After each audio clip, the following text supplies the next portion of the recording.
The life of a business starts at the registry. Registrar Tamara Mathre revealed that a massive onboarding of 17 additional services is underway to eliminate the hybrid system that currently forces business owners into physical offices for simple filings.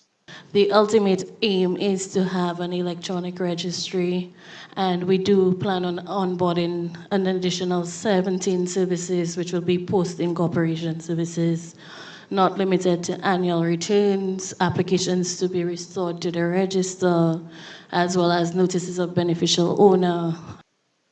But a business name needs a physical home.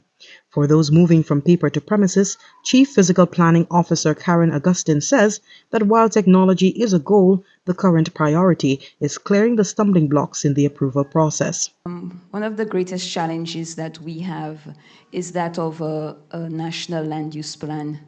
And with that guiding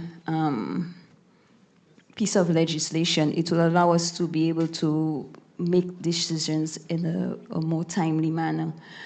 We are currently working on trying to get there, but it has been quite a bit of a stumbling block for us in assisting us in providing decisions that are more easily being able to determine. The reform extends to long-term compliance.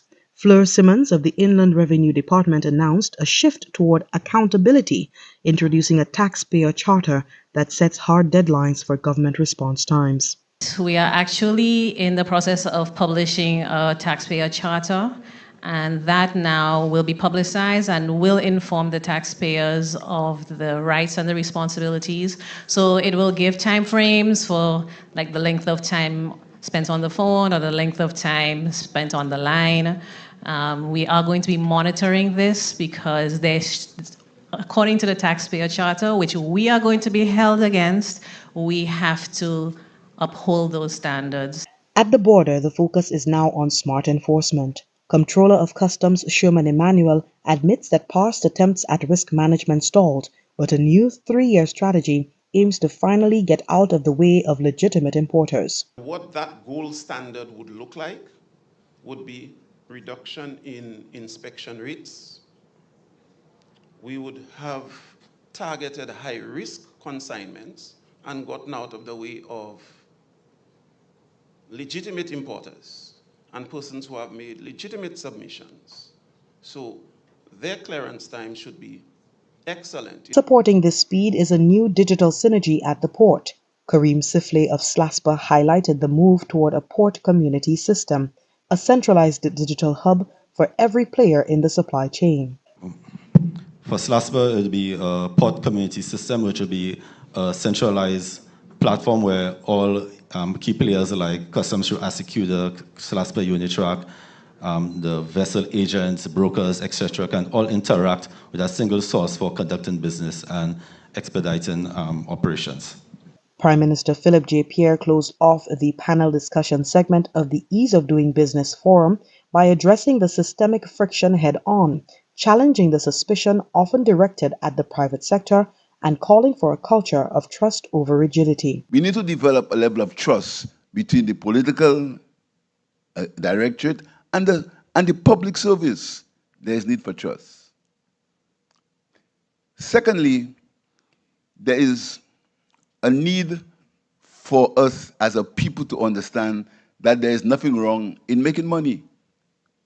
There's nothing wrong in making profits. There's nothing wrong in Saint Lucian people becoming millionaires.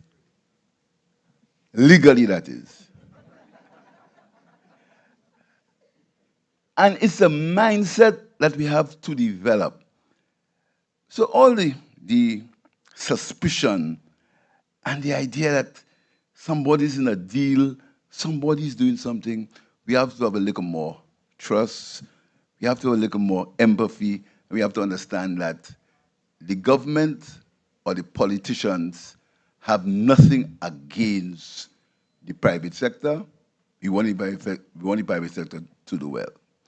The Prime Minister confirmed that these recommendations will be integrated into the National Policy Statement scheduled for delivery on April 21st. As Saint Lucia looks to sharpen its competitive edge, the message was definitive. Digital transformation is the vehicle, but a shared commitment to national development is what will truly drive the economy forward. For the Department of Commerce, I am Jessie Leonce reporting.